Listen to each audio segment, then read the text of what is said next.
Toss to White. He's in! Patriots win the Super Bowl! Welcome to Patriots Touchback Podcast. Good evening, everybody, and welcome along to another edition of PTSD Patriots. Oh, no, hang on. That's all right. The Patriots Touchback Podcast. I'm your host, Carl. Welcome along. This is episode 17 of season 2.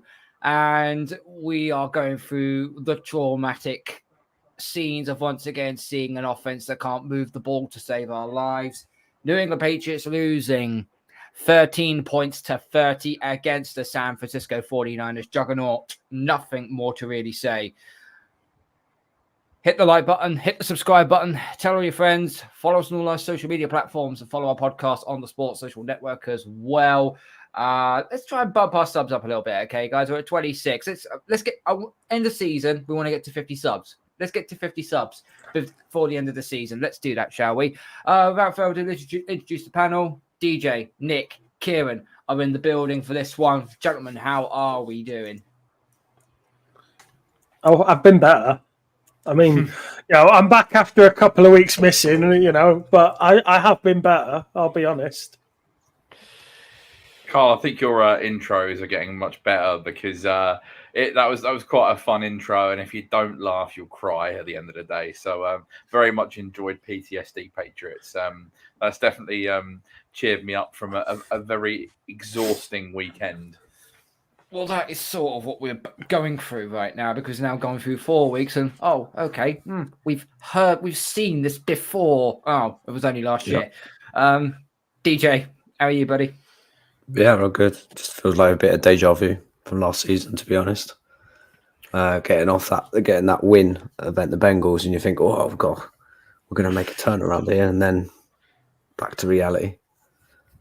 Oh look, the Oasis is before us. Oh no, wait, that was just a mirage. Because it's not going good for the first 4 weeks. We're 1-3. Could have been better. Could have been worse. But there is a lot more to go down this rabbit hole than what everybody realizes. We lose 30-13 to the 49ers, which is no harm done, really, considering they've been to the Super Bowl twice in the last 4 years. But the way we lost this game, we need to have a conversation, because our group chat today got a bit volatile, shall we say. And Nick, we'll let you take the floor with this first, mate, because, it's getting beyond. Yeah, it's getting beyond silly now. Talk to us. I mean, we sat here. I don't know how many times we sat here in last year, and we said about how we were blaming Mac Jones, or we were blaming Bill Belichick, or we were blaming Tom, Dick, and Harry. Basically, last year it was a case of the O-line was inept. They couldn't protect. Mac Jones didn't have time to do anything. He couldn't go through his reads. And we I'm one of them. We blame Mac, saying he was taking too much time and whatever else. But the fact is the O-line wasn't good enough. And I have banged this drum, and I will continue to bang this drum, that a quarterback at 3 was not what we needed in the draft. We should have traded back for more quantity to get a better line, and we are paying the price for it. It's no good people ranting and raving and saying, well, you need to get Drake Maye in. You put Drake Maye in, and like I said to you last week when I wasn't here, I said, you put Drake Maye in, he is going to get battered, hit, pushed, pulled, injured, and you're going to end up with another Bryce Young or another Mac Jones. The reason Brissett's in is because we can afford to let him get absolutely battered while we're crap. The problem is we're too crap. And, I get it takes a long time to rebuild. But you look at what the Texans did under Nick Caserio. Oh, where have I heard him? Where's he come from? Oh, yeah. You look at how they've rebuilt. They did it the right way. They moved back. They traded away in rounds for quality picks in the next round. And then, suddenly they became great. they picked the right quarterback. Fine, that's fair enough. But it is not just this weekend. It is not just this season. It is 2 years of just poor, inept play because the team is not good enough. And I get that Wolf needs time in the front office, and I get that, new coaching staff, and we've got a new, I get all that, and that's why I'm not here shouting and screaming for them to lose their jobs, because that's not fair, but we are not good enough. And right now, if we played the Giants, I'd worry they'd beat us, and that's saying something. Yeah. DJ, talk to me, bro. What do you think? Yeah, similar boat to what Nick's kind of said. Like, it's this. If you notice that we're kind of inexperienced and in this depth now, we've got to a point where we're not ready. And the last thing you want to do is stick your quarterback, your third round pick May, in there behind that O line that's just falling apart with injuries left, right, and centre. They don't know if they're coming or going. I'm not sure if they know what playbook they're in or what they're supposed to be doing individually. It's just a shambles. I mean, I get the 49ers are potentially the strongest team in the NFL at the moment, but they just did what they wanted to do with us. They had total control of the game. I never thought I had any doubt that we were going to come back. There might have been a slight thingy after. I think when we got the second, did we overturn them or something? And before the Sly, he got his field goal, didn't he? And then we got the interception to come out after the half time. There was a slight glimmer of hope. I'm like, whoa, hold on. But no, that was just taken away with us. So yeah, it's I really just can't pinpoint on what it is at the moment. It's just a lot of whole things going on. Before I get on with my soliloquy, let's have Kieran's mentioning on this. Kez, listen, this has been spoken about and beaten to death. I don't know how many times. This offensive line being awful. Jacoby Brissett is also liable for holding onto the ball for far too long. And there are more and more instances in that 49ers game where the line did held its end of the bargain on some occasions. And with that being said, it was Polk and Douglas continuously being open. And it's not like we had separation struggling.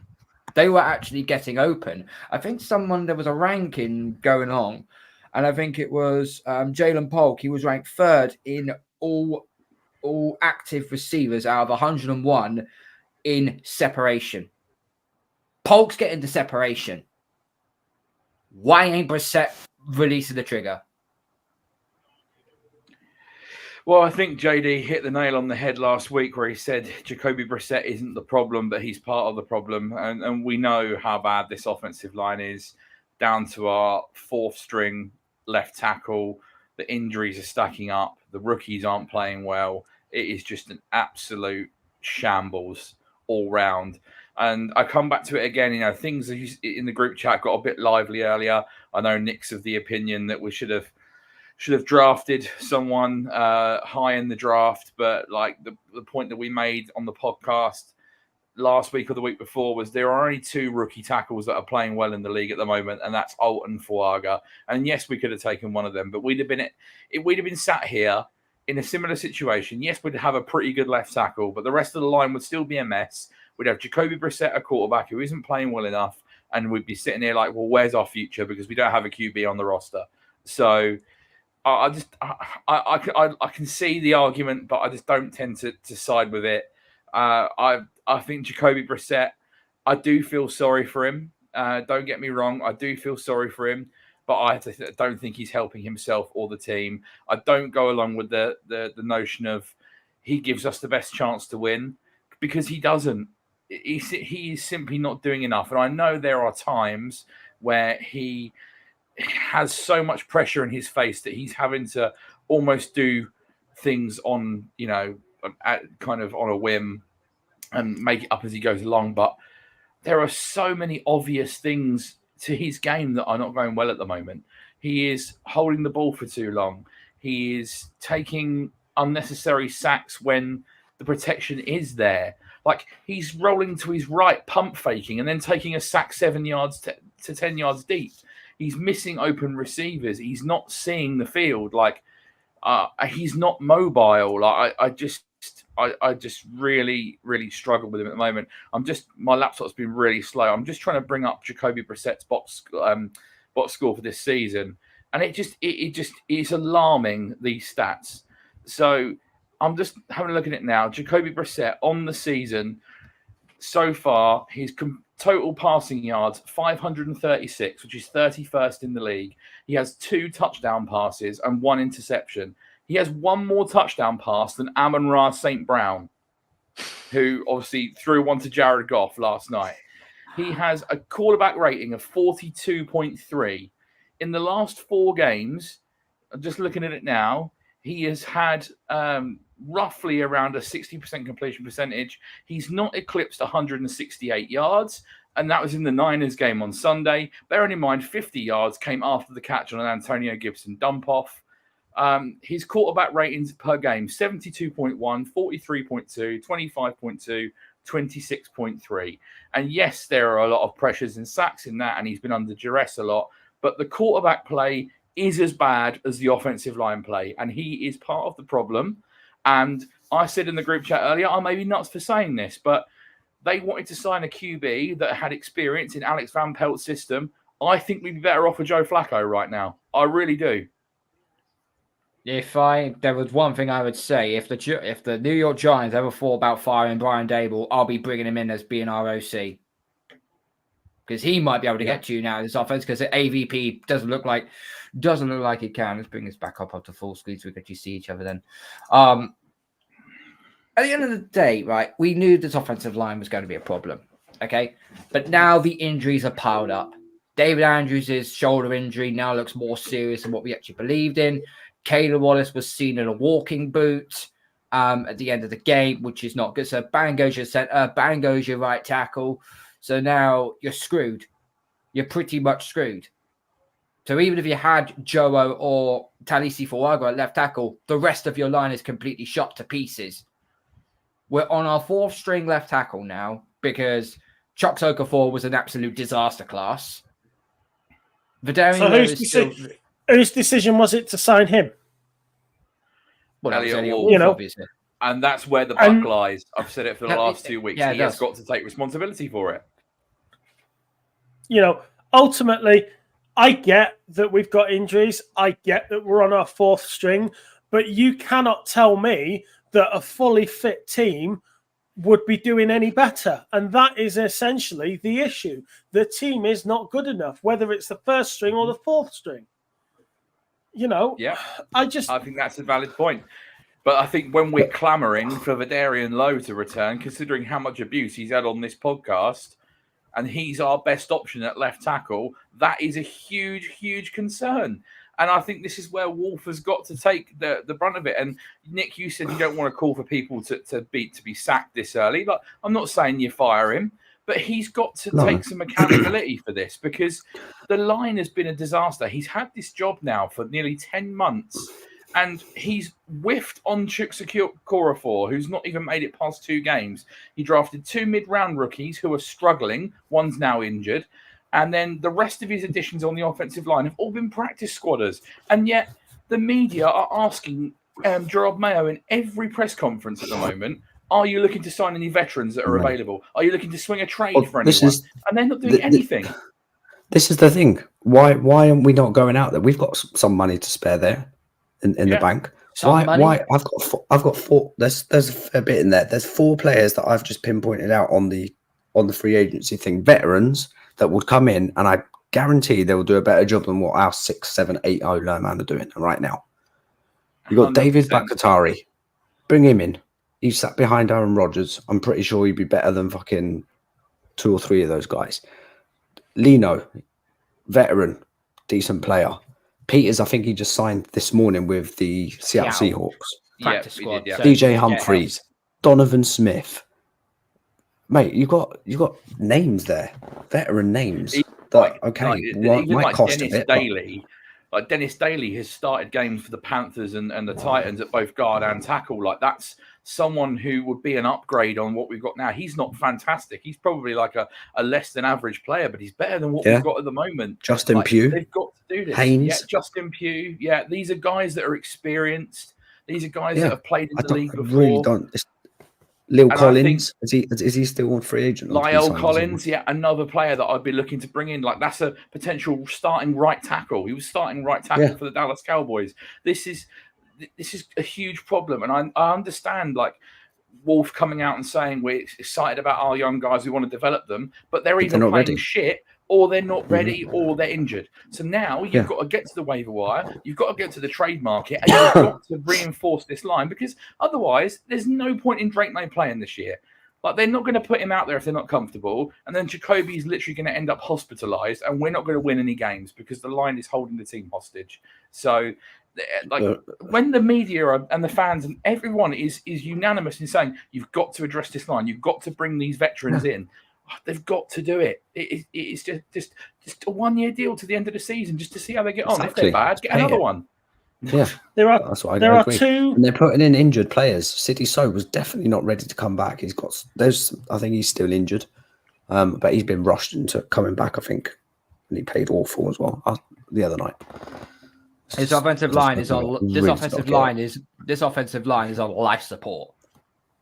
Donovan Smith, just for example. Carl, 31 years old, 2-time Super Bowl champion, by the way. Yeah. I know. Sitting there, scratching his bollocks, watching Red Zone. Go and get him. Mm-hmm. I know. Yeah. I know. Let him wash his hands first. Jesus. Fuck it. Don't shake his hand when he arrives. So have you watched that? But I don't Bakatari. Why don't we go? Why don't we go for Bakatari? His knee's shot. His knee is shot. He's a waste. He's a waste. You know, he's better than Lowe. Because nobody else 2 legs or 1 leg. Look, right. Two ex-Patriots that I have great respect for in the media last week, both D-Mac and Rodney Harrison, came out last week, and they said that the way that the team has been constructed over the years, not just Gerard Mayo, not just Wolf, over the years, has been poor. Now, I get that someone like D-Mac, who has, the utmost respect for Belichick, is not going to come out and call him out. But it has been a problem for maybe a decade that we have drafted so poorly. And you cannot turn that ship around instantly, but there are things that you can do to help yourself. One of them is not spending a first round pick and then saying, no, we're too shit for you to play. Oh, God, what a waste of a pick that was. I don't know where we go. He's taken the DJ, field because Go on, Carl. Sorry, kid. I just want to jump in. DJ put in the private chat here. Since Skarnakia left, Odo has been shit. Skarnakia said something on a podcast, which I won't name the podcast, by the way.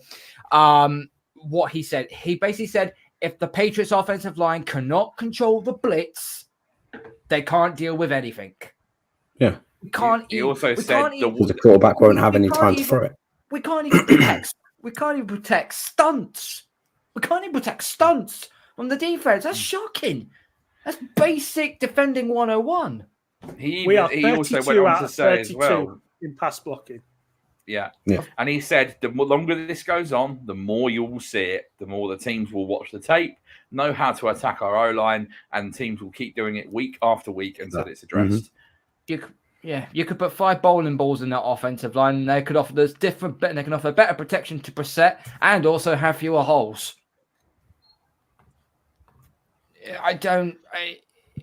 We could continue to bang on about this O-line all we want, but we know it ain't going to get any better. There are tackles out there where we could get, but I know that this regime is not. They are playing conservative. They are playing scared. They are playing not to lose the game. When you are a team and you play not to lose, 99% of the time, you will lose the game. Yeah, and Jacoby Brissett's average yards per attempt is like in the mid 5 yards, 5.5 yards. That's terrible. That is really bad. And even sometimes when he's trying to throw the check down or a screen, he's plopping it in the running back or the receiver's hands. There's just no velocity. There's no like trying to hit them in stride. It is just Dumps off. bad. And like we were, like I said in the group chat earlier, we were promised like a new look offense where it would be, where it would be a different scheme. It would be easy for a quarterback to operate. It would be a lot of play action, a lot of running. And we are just predictable. We are boring and we are bad. Can I We say can't even something? keep the So ball running. I've got the receiving box score here for the New England Patriots. Okay, so the two main Running ones. back. Antonio Gibson had 3 receptions, 67 yards, average of 22 yards per reception. That was basically passed out the backfield, and he took it 20 odd yards. Okay. Jalen Polk had 3 receptions for 30 yards, average of 10 yards. Okay.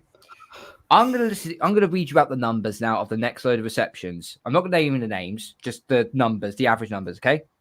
4.8, 4.3, 6.5, 6.0, 11, 3, 0, and 0. We can't throw past our receivers past 10 yards. If that's not dinking, if that's not the perfect metaphor for dinking and dunking, I don't know what is. The difference is when Tom Brady did it, it was methodical, it was calculated, and it had a tempo to it. Yes, and we had an offensive line that can freaking block. Oh, by the way, we also had Gronkowski at the time as well, who could also play as a left tackle anyway. And James Devlin, who's one of the best blocking fullbacks you'll ever see. Sledgehammer. I nicknamed him Sledgehammer for a reason. And this is another thing that confuses me. Like we've abandoned, I know a lot of teams don't use one anymore. We've abandoned the fullback. We don't have a blocking tight end on the roster. So like, you're not even being able to help out with these things. It's just leaving the line out to dry. And they're just not, I do feel sorry for them a little bit because they're trying, but they just aren't at the level. And that's just not acceptable. What tight end I said I was just screaming for in our mock drafts? That was tight end from Penn State, Nick. Can you remember? Theo Johnson. Powers. Thank you, Kieran. Theo Johnson. I was screaming for that kid. I was screaming for him because he could be a receiver and be a blocker at the same time. All-round tight end is what we needed, and we ended up going and get Jaheim Bell, who we've not seen. We haven't given a chance, has he? He's been active. He's just not played. Another wasted pick. Healthy scratch. Same with Javon Baker. Still not seen him. Look at this. Davante Adams, breaking news. Officially traded. Wants to be gone. Where's he gone? Oh, well, he just officially been granted that he's going out. He wants to leave. He wants to be gone. Why don't we go and trade for him? Because he doesn't help the situation. We'd all like Davante Adams on the team, but it's that our QB doesn't throw more than 5 yards down the field, and we don't have a line to give him time to throw down the field. So, as much as we all like him, he probably will. The Jets, he doesn't. Aaron Rodgers will throw his toys out the pram if he don't. He has got no say where Adams has got no say where he goes. The Raiders control that situation, so they can send him whenever they want to. Because there's no way Davante Adams is going to sit out remaining of his contract. He'll be 35 by then, and then no one's going to touch him with a barge pole. He'll be 35. He might have declined by then. So you're looking at it at the spaces. If we're not going to do anything about this offensive line, we don't bring people in. We send people out. We need to be trading people. We need to be sending people out.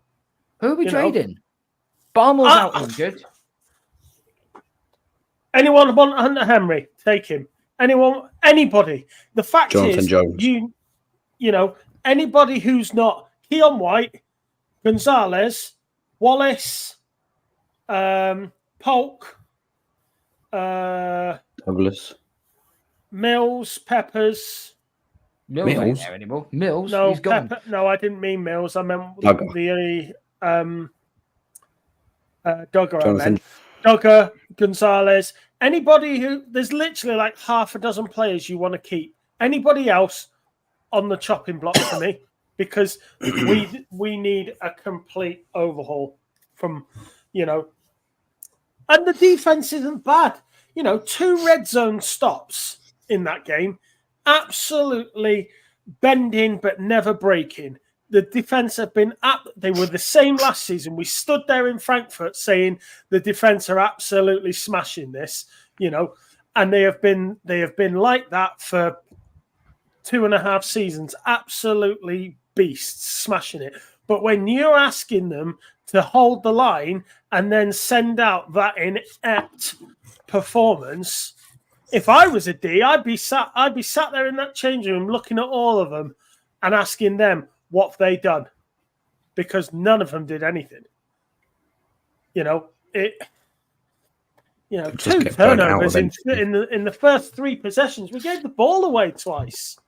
Yeah, and I think the defense is still playing reasonably well, considering it's really undermanned at the moment. There's no Bentley, there's no Barmore, Judon's gone.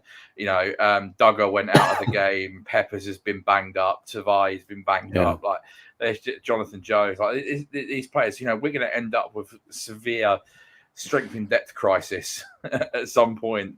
But they're still keeping it competitive. But I'm just like, I don't even think I'm massively concerned about the score against San Francisco.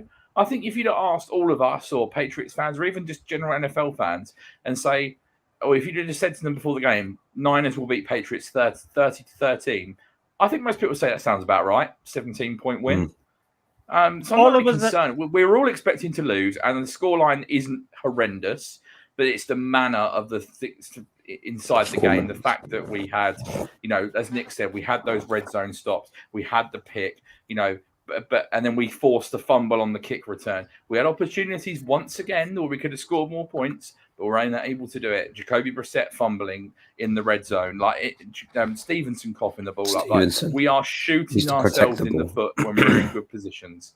Just a quick one with Stevenson. That is the 4th time he has fumbled in 4 games. Yeah. In 4 games. Is he getting his baby oil from P. Diddy or something? Wow. Stop putting it on your gloves. Oh. Sake. Right, we're getting banned. We're getting banned after this episode. I'm not paying that. I'm not paying that one. We're done.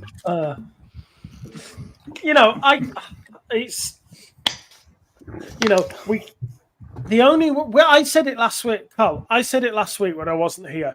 The Patriots are not built to come from behind. The Patriots have to stay in the game, keep it tight, and force the other team into mistakes. Now, against someone like San Francisco, you that is very difficult to do, and you've got to expect that you may not win that one. But coming into these first 4 games, if you look at obviously 4-0 being at one end of the scale and 0-4 at the other end of the scale, the best I had us down for was 3-1. The worst I had us down for was 0-4. And I really wanted us to beat the Jets.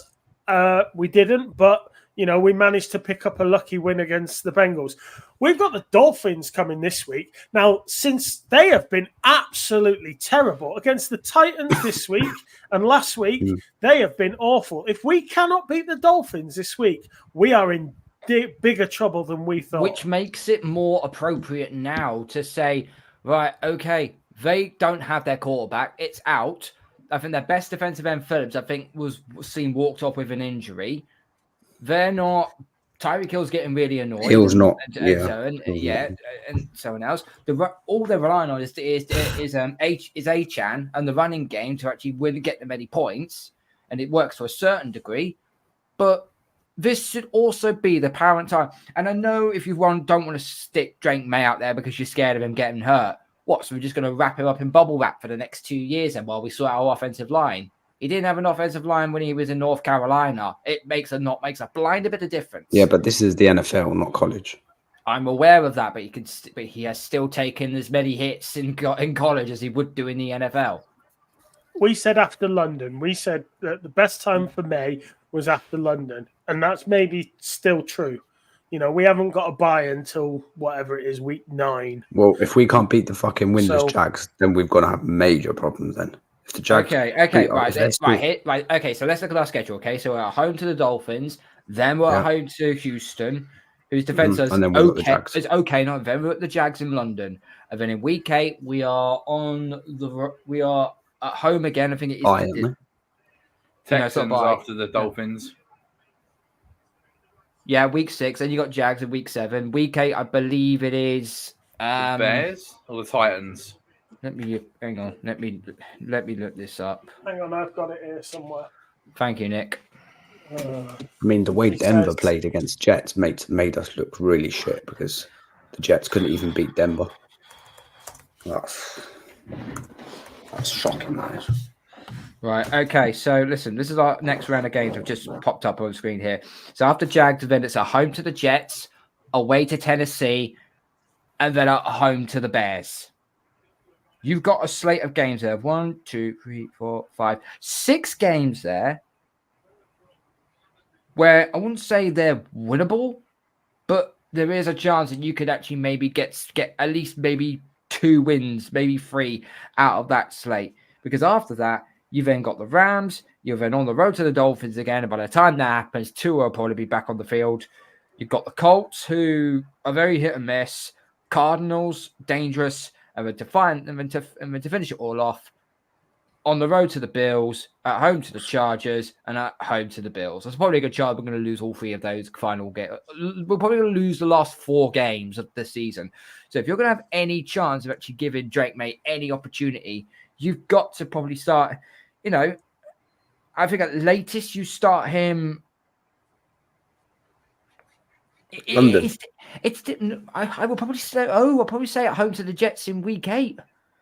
What, you're going to start him on the road against Tennessee or start him on the road against the Bears? Go on. Dolphins, Jags, Tennessee. They're the 3 games. They are the 3 games that I have got us down for wins. The Jets, I would like to see that as a win. Maybe, I'm writing off the Texans game. The Rams aren't anything spectacular right now, but they're better than us. Matthew. But they're better than us. And they've got Matthew Stafford at quarterback. So I just, we need to come out of the next 6 weeks really with 3 wins. If you're going to hold any sort of dignity and hold your head up and say, you know what, yeah, we're in rebuild mode, but we're moving in the right direction. At the moment, we're going backwards, but we need 3. We need Titans, Dolphins, and the Jags. I think are these 3 wins that we need. I don't see. They're winnable. I don't see Jacoby lasting 2 more games. I reckon he gets injured. And that's the thing we're worried about as well, Nick, is the fact if Jacoby keeps taking these, he's an absolute warrior. He's tough. He's an absolute warrior. I'll give him what 2 he more is games. doing. But if he takes any more hits, he's just gonna absolutely just crumble to pieces. I have this feeling we're going to see Maye in London. And then what do? You have got no choice then. Or what you're going to do? You just use Joe Milton as the fall guy. A guy who's constantly got his feet stuck in mud all the time. Yes, he's got a cannon of an arm, but guess what? He can't move to save his. He is athletic, but his pocket presence is shockingly bad.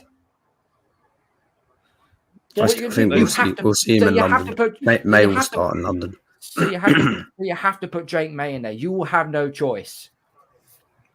I think those games are winnable, like we said. But I don't think they're as winnable with Jacoby Brissett. And I think that's the reality. I just don't think we move the offense in those games. And I think this week we're going into a game at home against Miami, who are depleted, who look absolutely dreadful at the moment. Their best pass rushers are all injured. Like there's a good chance that Jalen Phillips and Bradley Chubb aren't going to play this game. They don't really have anyone. I didn't think the defense was good going into the season anyway. So touch wood. In theory, on paper, the pass rush shouldn't be as much of a problem this week. This is probably the worst defense we've played against this season. So now is the time. I think we can win this game with Drake Maye, but I have reservations with Jacoby Brissett. I think if Jacoby Brissett plays this weekend against Miami, which there's probably a good chance he's going to, this is going to be a toilet bowl. And it's going to be a low-scoring game where we're going to do nothing, whereas I think Drake gives us a little bit of scope, and I think that would be a good first game to introduce him to at home against the team that's in a terrible situation, and he can get his first win as a starter.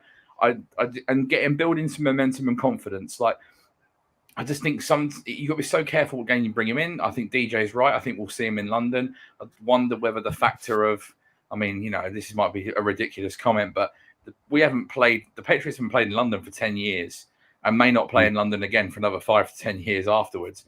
They really want to subject us to Jacoby Brissett and a 50-yard offense. Like, do they not think that the wider fan base is going to want to see the franchise QB? So I think it's not just the fan base as well, though, asking for it at the same time as well, Kieran.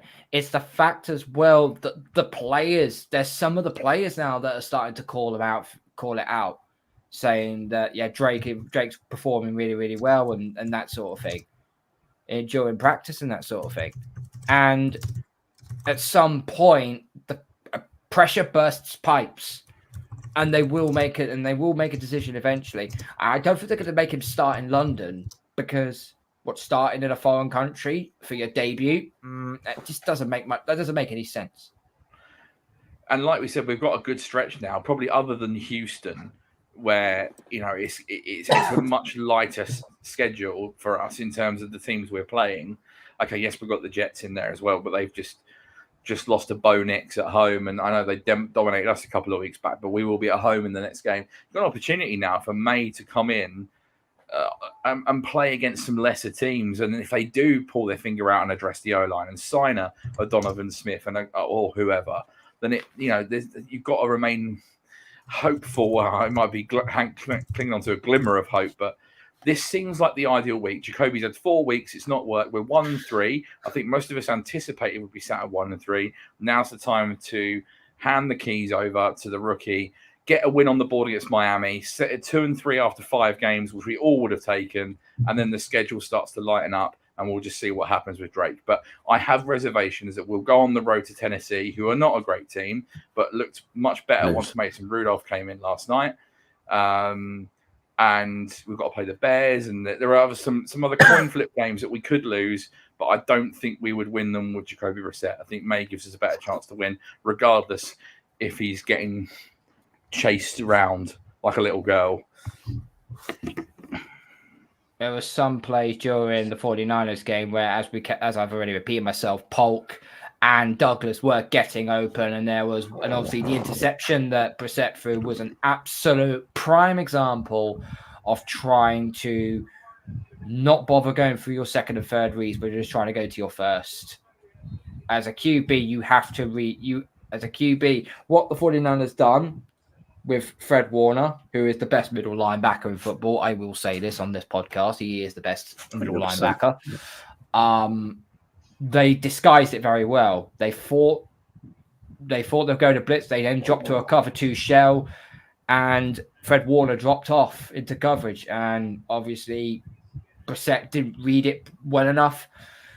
Well, I don't get why he didn't throw. I mean, yeah, okay. Warner moved and things, but that throw should have been slightly longer and higher anyway. You know, I hate to say this, but Drake Maye makes that throw. I hate to say it, but Drake Maye makes that throw. Maybe he does. But I think it all comes down to reading the defense, and Brady was really, really good at that, which gave him a massive advantage. I don't think Jacoby knows how to do that to that extent. No one now reads the defense pre-snap anymore. That's where the NFL has now gone now. No one reads the defense pre-snap. The only ones that manage to do it is Rodgers, Mahomes to a certain degree, Stafford as well. Yeah, because they've been in the NFL so long. They have seen that was Brady. And Brady said this himself. You know, he wasn't like this superstar read the game. He had seen everything. He'd been there. He'd seen all the defenses and how they line up and how they move. He knew exactly what was coming. You know, you don't learn that overnight. You learn that after a decade of being, you know, Patrick Mahomes said a few months ago, like last year sometime, you know, he said, look, if I stay in the game long enough that I become like Brady and I know what's coming and I can read the defense, I'll consider myself to have had a very good career. And that's kind of the point. You know, Matt Stafford, is a great QB at reading what's coming and whatever. I mean, he will take a hit and whatever else. I love the fact that he does that, But Aaron Rodgers gets slant from me because I don't like him. But he can still read a defense. He's still been in the game long enough that he's seen what he sees, but he's just got a big head. These players don't exist anymore. I mean, who's what? Stafford, Rodgers, Cousins. They're probably what are they? The longest. Flacco doesn't play enough though.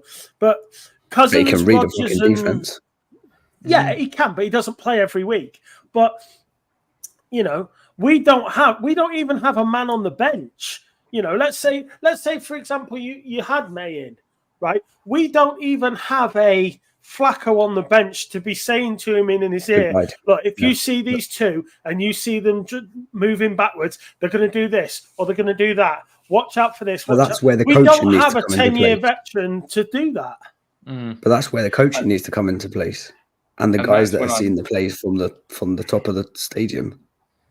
And that's what I said earlier, that we may have been better off signing Joe Flacco. He was in AVP. Before Jacoby Brissett this season, he was the last quarterback to start in AVP system. He played for Cleveland last year, took them to the playoffs. He stepped in for Anthony Richardson on Sunday and led them to the win. They were much better once he came in. And he's 39 years old. And yes, he's not fantastic and he's not mobile, but he's a quick decision maker. He can read a defense and he gets the ball out quick. And I feel like you said, they not got someone on the bench talking Drake Maye through it. Joe Flacco probably would have been ideal for that. So I think we might have been in a better position had we signed Joe Flacco than Jacoby Brissett. But that Fred Warner pick, that is just outright bad. I would expect any NFL quarterback to be able to make that throw without getting picked off. None of us have ever played QB in the NFL. I even think that I would know not to throw it there. You know what I mean? Surely they would have, when he stepped back and he would have seen Jalen Poole running on the crossing route. Surely he would have picked him out then. The all-22 footage is really bad. No. I've watched it. I watched it yesterday. It is really bad. There is a horrible. Good 5 yards difference. He throws that 5 yards to the right. It goes to the receiver, and Warner's getting nowhere near it. It's a terrible decision and a terrible throw. And I don't think any NFL QB should be making a decision like that. And like I said, we could stand behind that line under pressure, and we would know if Fred Warner is here not to throw it at him. And he's done exactly that. If JD was on doing a breakdown of every single play and every single miscue that we did against the 49ers on Sunday, that show would be at least 2 hours long. Because there is so much wrong. Much wrong. Who was it that Joe? Do you remember? I think it was like week 3 last year, against Baltimore. Mac Jones threw a pick, and he threw it to a Baltimore defender, and it was like the nearest receiver was like 20 feet away. It was nowhere near. I mean, that was not as bad a pick as this week. Yeah, and that was one that I think sent you over the edge because that was shocking. That I remember because he got injured like the next play, didn't he? He threw that pick 6 and then as soon as he came on for the next drive, he then got injured. It was the Baltimore Ravens, I'm sure of it. But I mean, it's the same old. We're going to keep going round and round the merry bush because nothing's improving. It's just hang on to your hats. I've just seen a tweet online and it said shouldn't have let Joe Tooney walk. Should have re-signed Ted Karras. Should have addressed the tackle situation sooner. I'd even throw the Shaq Mason trade in there, and I think it was Doug Hyde or Tom Curran. One of them said this week that Patriots had 2 elite guards, and Belichick was like, "Nah, we're not going to re-sign them now because they're getting a bit older." Yeah. I think Shaq Mason and Joe Tooney are still 2 of the best guards in the NFL. High quality offensive linemen don't grow on trees. It is just crazy. Even Ted Karras would be good for us now. And we let Ted Karras walk out the door, or rather Belichick let Ted Karras walk out the door twice as well. Yeah, that's not good enough.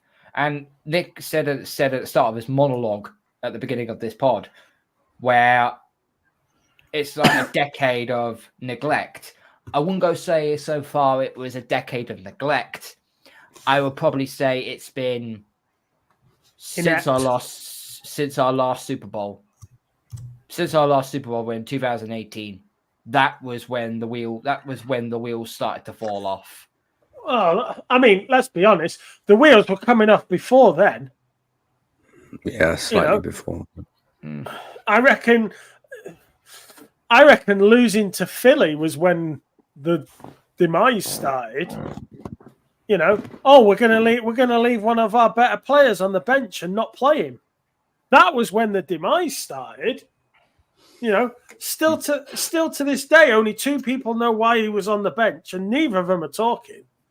Malcolm Butler and Bill Belichick are the only 2 that know what happened, and neither of them are talking. That was when the demise started. Yeah. And also Matt Patricia's inability to realise that you put your number 1 corner on their best offensive weapon and not let Alshon Jeffrey absolutely do you. That was alarming. But yeah, I put in the chat if you guys have seen it. We have worked out veteran offensive lineman Jesse Davis. Has been with multiple teams. 72 career starts. I think he's primarily a guard. So look, sign him. If Layden Robinson is struggling that badly, I think you plug him in at guard. Go and get a tackle. At least there's 2 additions on the line then. Can I just miss something? Because there is a stat here, and I can't believe I'm going to say this, okay? We're ranked 31st this season in DVOA, okay? When Matt Patricia ran our offense, we were ranked 23rd. Matt Patricia's offense runs better than AVP's as it currently stands. That is shocking. Yeah, it is. And we're supposed to have improved things this year. It is alarming. Oh boy. There's not much silver lies to talk about in this game, but there is one bright spark we'll do. And that's the fact that the New England Patriots finally have a reliable kicker. Joey Sly. Yeah, big up Congratulations, Joey Sly. mate. 63 yards. 63 yards. We'll take that. We'll take any sort of silver line we get. And again, Keon White being literally our only threat in the pass rush in our front 7, trying to cause problems. And he did to a certain degree. Although when we eventually get the sack on Brock Purdy, it wasn't the fact it was well done. It was the fact Brock Purdy got bored. Someone said that Brock Purdy got bored and he just took a sack because whatever, we're winning this, so why should I bother? And I think the problem with Keon White in this game as well is that he was getting engulfed by Trent Williams for a lot of the game, and we didn't have anyone else creating pressure. He's the best blindside blocker he's the best blindside blocker probably that the NFL's ever seen. In all due honesty, so you can't exactly fault him for that. But also Christian Gonzalez as well. His job on that game was to man mark Brandon Ayuk, held him to 1 reception for 10 yards. Again, locking down another receiver like he's always capable of. I would have thought they would have put him on Debo, but Debo Samuel is a very...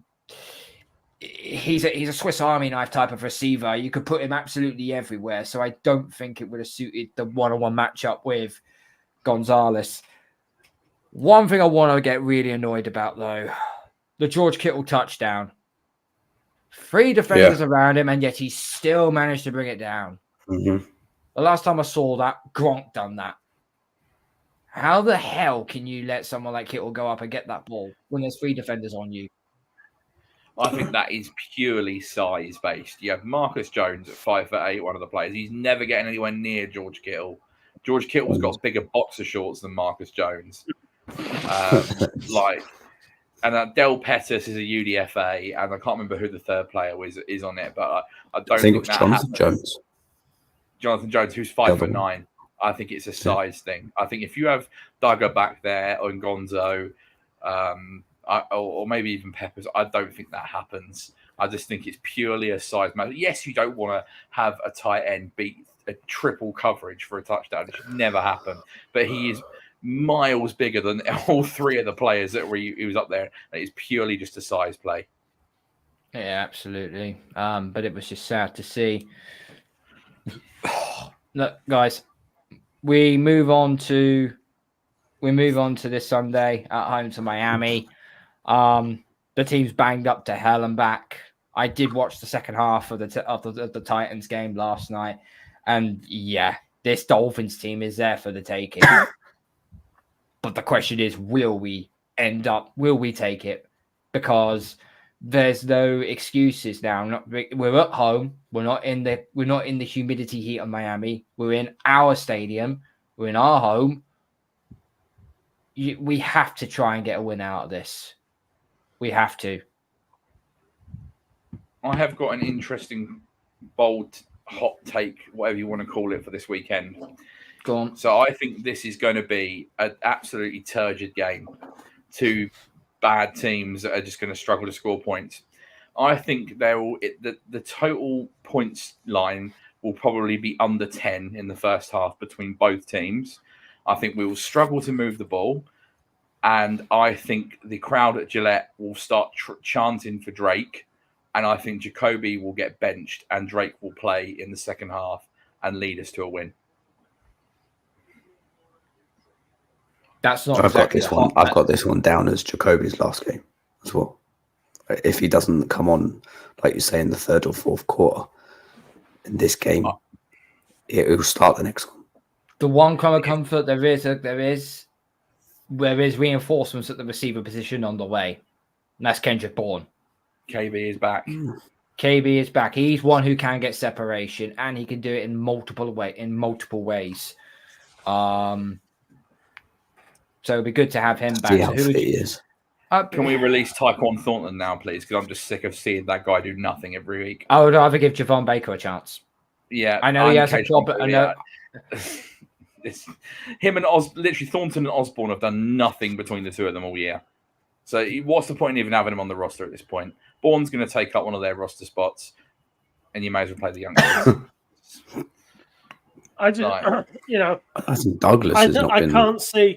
I can't see this be a high score. This is not going to be a high scoring game. It's not going to be a great game for the spectators. I mean, I bet there's. I think if there's 40 points total in this game, I'll be impressed. I'm desperate for us to win, but I look at the way the Dolphins have played of late, and you just think maybe there's a chance, but it's that hope that kills you. It's that hope of, maybe, and then they come and stick a knife in your back, and you're like, oh, you bastards, So I do think, regardless of whether he starts or not, we will see Drake Maye in this game. I don't know why he didn't play the last 5 minutes on Sunday when the game was out of sight anyway. Like, they did that against the Jets to get him some experience. Should have done the same thing last weekend. And I think I can see it now. The fans are going to, Gillette's not as full as it used to be for obvious reasons, but the fans are all clamoring for Drake. And if we are struggling to score points and Jacoby looks bad and the offensive line looks bad, there are going to be calls from the crowd. They're going to boo the team off the field.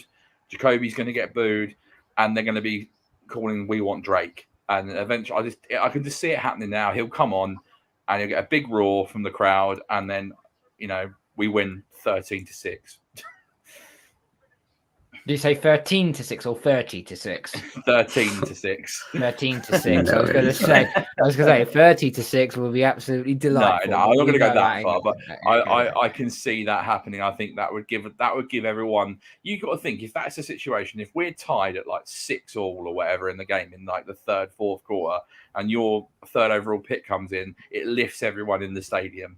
And suddenly, like the crowd are, supporting the team again, and there's a spark, there's a bit of life, there's a heartbeat, and I think we need to see Drake in this game.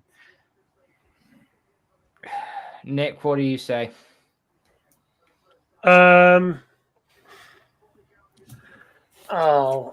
think 2017.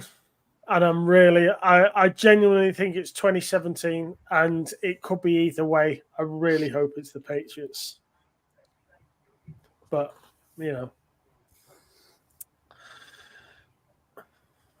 DJ.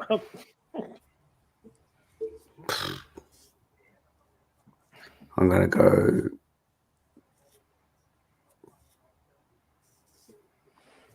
14-17. Miami.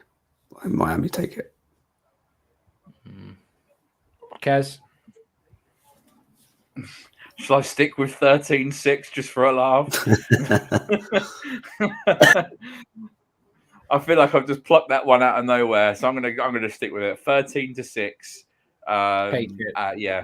Yeah. We're gonna be tying 6-6, and then Drake Maye's gonna throw a touchdown, and we're gonna win 13-6.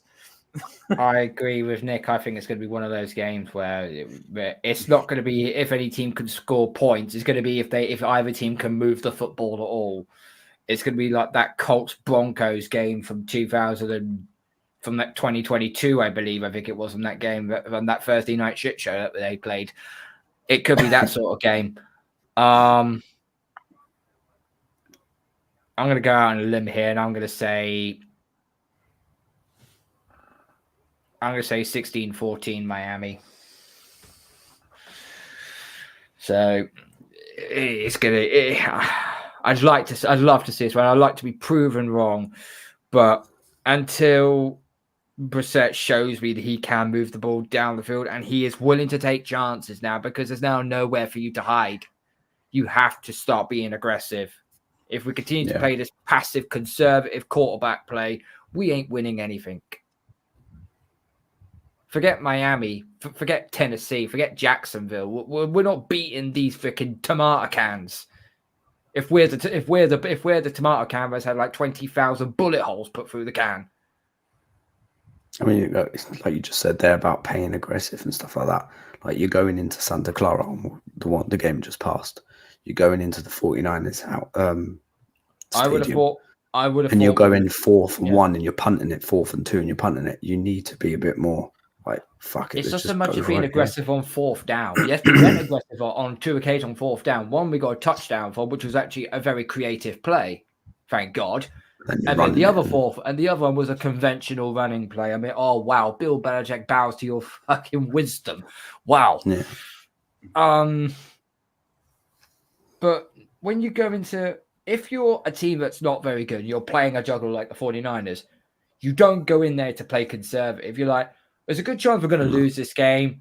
Let's play with freedom. Let's go aggressive. Let's really, really test them. Let's really push them. Yeah. And if we lose by 10 points or less, you know what we'll say? We'll take the moral victory. But no, we went there and tried to not lose. Unfortunately, we knew we was going to lose. There's just no cut and thrust. There's just no aggression in this offense. And until we actually see it, these results are going to continue to remain the same. And at the end of the day, if this continues to happen, one of either Will Campbell from LSU or Kelvin Banks from Texas is going to be on the Patriots next year. I think it was Steve Palazzolo from ex-PFF that said earlier that he thinks that the most mocked player in mock drafts going into next year's draft is going to be Will Campbell to the Patriots. It's going to be the chalk all round. Now, Kelvin Banks is having an outstanding season for Texas. And if he's in the door, I've got no complaints whatsoever. One of those two has to be on our roster next year. But if you're not in the position to pick there, then, this is my point. I'm sorry, I'm going to go back to this. If you had given the Giants number 3, and they'd have given you number 1 next year, you'd have probably had 2 of the top 3 picks, or certainly 2 in the top 5. You could have taken a Will Campbell and Ewan Ewers, or somebody like that. You could have had an abundance next year, but instead you went thinking we can ride with this guy. That was where Wolf made one of his biggest mistakes, and I will die on this hill if I have to. But I mean, I feel more strongly about this than I did about DeAndre Hopkins being past it, and that was a hill I was willing to really die on. And you did die on that hill because he got over 1,000 yards Tennessee. Yeah. So right, 2022. Sorry, 2020. While you guys have been talking, I've just been looking at this. New England Patriots draft in 2022. This does not sound good, so I'm sorry about this, boys. Horrific. Round 1, Cole Strange. 2, Tyquan Thornton. 3, Marcus Jones. 4, Jack Jones. 4, Pierre Strong. 4, Bailey Zappi. 6, Kevin Harris. 6, Sam Roberts. 6, Chasen Hines. 7, Andre Struber. We really invested well in 2022, didn't we? Yes, that was How because many of them Belichick. That's because Belichick was in charge. You know, It was horrific. He could draft well on the defensive side of the ball, but when it comes to our offense, it was pitiful. 19. Harry, 1. Joshua Williams, 2. Chase Winovich, 3. Damian Harris, 3. Caduce, 3. Froholt, 4. Jarrett Stidham, 4. Byron Cowart, 5. Jake Bailey, 5. Ken Webster, 7. Who the fuck is Ken Webster? He's in Coronation Street. I mean, oh, God. Froholt. Froholt was contract alright. somewhere, and he's a centre. Arizona, yeah. He's in Starting centre for Arizona, Arizona now. Yeah, And I actually quite liked Chase Winovich at the time. I don't know about you guys, but I thought he was all I right. actually do have something I want to share. I actually have a road jersey with Winovich's name and number on the back. I of it. also have a Winovich jersey. And the only reason being why, because I'm a Michigan Wolverines fan, and he came out of Michigan. That is why I got. And I also thought he was very, very good for us. Unfortunately, I just liked his cult didn't quite hero make it to the status as NFL. well. And he got The 7 thing I sacks liked as a was rookie, his and I thought he's socks. going to be a stud. The thing I liked about Chase Winovich was his socks. Did you know that Chase Winovich changed his socks every day of camp? Just wore a pair of socks and then threw them away at the end of the day. I'll tell you what. He wore a brand new in his first preseason camp. He wore a brand new pair of socks every day, and at the end of every day, he just threw them in the bin. He literally, I remember a picture of a suitcase full of socks. And every day he used to get a new pair of socks out of his suitcase and chuck the old pair in the bin. He must have gone through God knows how many pairs of socks. Random facts I just love about him. I'll tell you what. Next week when I probably did review the Miami game, I will come on and I will wear my Winovich road jersey. I will wear my Winovich road jersey. I can't believe that 2 of the 4 of us have Winovich jerseys on this podcast. That is absolutely remarkable. Can I just, Nick, you going back to what you're saying about the trade with the Giants. Now, yes, we could have ended up with 2 of the top picks next year, like Houston did, and we could have drafted Quinn Ewers and Will Campbell. But the thing is, we don't know how good Drake Maye is, and we don't know how good Quinn Ewers, Shedeur Sanders, Carson Beck, Cam Ward are. Look, I am not basing this on how good May is. I am basing it on the fact of what I see and what we needed. And, you know, we talked there about Fuaga. You know, we could have quite easily, you could have traded with the Giants and taken Fuaga at 6. You could have traded back with the Vikings and taken Fuaga at 11. You know, you could have even, if you really felt that confident, you could have maybe taken someone like Brian Thomas Jr. at wide receiver at 11 and then taken, I don't know, say, Amarius Mims at 22. Or have you seen him play for Cincinnati this season? He Listen, I am not saying every first rounder is great, but I am saying right now, if you're offering me what we've got against what I saw coming out of college last year, I'm sorry, there's a lot of college players last year I would have rather had and would still rather have now than what we're watching every week. Cool. Who's a generational talent? Is it Drake Maye or is it one of these quarterbacks coming in 2025? Because everyone has labeled the 2025's QB classes. No, it is a bit of a downward one compared to what it's a weird one. in previous years. It's a weird one. Quinn Ewers, I think, Shedeur is the best QB. Shedeur Sanders is probably the best QB. Unfortunately, his attitude stinks. His attitude absolutely stinks. He thinks he's the chip. I know he's the chip off his old man's block, but let's be real here. He's nothing like prime time. I hate to say it. I like Carson Beck. I really do. But then he shat the bed against Alabama last week. So that's what I mean. Well, maybe he did, but that may be so. But not every player has a perfect record. I'm just saying, I kind of like Carson Beck. But comparatively, before Quinn Ewers decided to go back to Texas, he was regarded as second, third round in this draft class just gone, and Drake Maye went third overall. So there's clearly a disparity there. I like Quinn Ewers. DJ said it in the chat earlier. Everyone wants the number 1 pick in 2026 because everyone knows who's coming, and everyone thinks that's going to be everyone thinks he's going to be the savior. He may not be as could be quite embarrassing. He may not be as good as Eli, and that might be saying something. Oh no, I'm sorry. I guarantee one thing. I guarantee you Arch Manning's pulling an Eli, and if he doesn't like who's got number 1, I guarantee you he's not going there. Guarantee he pulls an Eli. Which will probably be Carolina. Just final point. Obviously, you said, Nick, that you would be happy with the 2 picks next year, and very hypothetically taking Will Campbell, Campbell or Banks, and Ewers or whoever. Ewers, I would quite happily take Ewers. Yeah, but if May works out like we all hope he will, and we still get one of those tackles, then we've still got the QB and the left tackle. We're just a year late.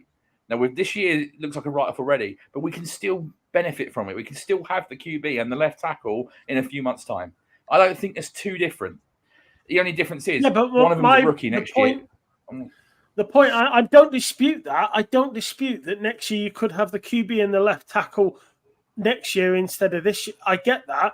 But my point is, you could have had so much more this year if you just sort of, played the long game. We wouldn't have anyone to play QB. I say Jacoby Brissett would have done any better because I don't think he would do any better. It's not about doing better. It's not about that. It's about filling the holes. You had your veteran low Civ Hollander out the other week. That's a lot of holes to fill. The only way I can't do that in one draft. The only way it could have worked, isn't it? Like you said, trade him back and stop piling those picks if you have someone serviceable QB. If we'd have signed Kirk Cousins to like a couple-year deal, I think they'd have been Baker Mayfield. Baker Mayfield. Baker Mayfield is an MVP candidate this year. I'm not like I can't. You've got to admit that he has been even Russell Wilson or Justin Fields. One of those two. Like if we'd end up with Baker Mayfield. You could have got him. I'd have given a 5 or a 4 quite happily for Justin Fields. Jeez, you could have had him instead. And Harrison at fucking 4 if you wanted to.